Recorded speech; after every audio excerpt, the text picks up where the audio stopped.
I think possibility is integral to it, and from the very beginning, from the very beginning of ethnic studies. I would say even from the very beginning of ethnic studies, not its official beginning in San Francisco somewhere, 1968, I believe it was the first ethnic studies program. But if you go back to the work of earlier African Americans, Du Bois, other people, it was disrupting the dominant discourses. It was disrupting the dominant narratives, which completely silenced the history of people of color, of racialized groups, of ethnicities that were subordinated.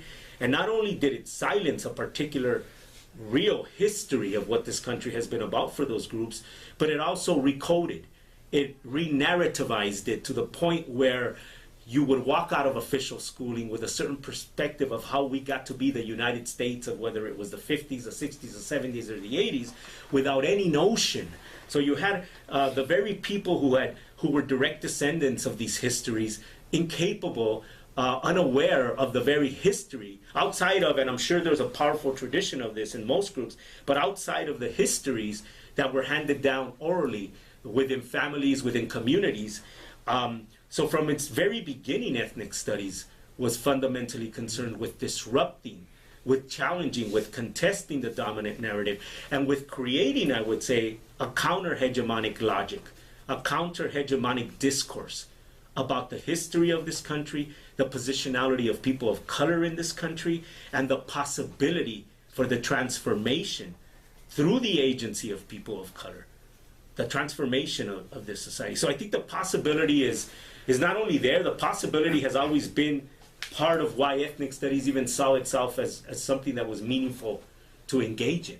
Why did people struggle for it? Because I think they saw that possibility. And today I think the possibility is as alive as ever. If you look at the candidates running for president, and I'm not just talking about the Republicans, I'm talking about some of the some of the candidates from the Democratic Party, I think it's clear that we are far from the discourse, the logics, the understandings, the subjugated knowledges that ethnic studies wanted to contest and bring to the fore. I think we're far from that, and the possibility is still there because we've yet to realize that to a large extent. Now, obviously, a lot of gains have been made, but I don't think that within the larger social fabric of American society, we've come anywhere near close to having an equitable say in the narrative that defines what this country's about. And so the possibility is real. The possibility is real, and the possibility is something we have to hold on to, or else you lose the hope. And I think the hope and the possibility, to me, are integral.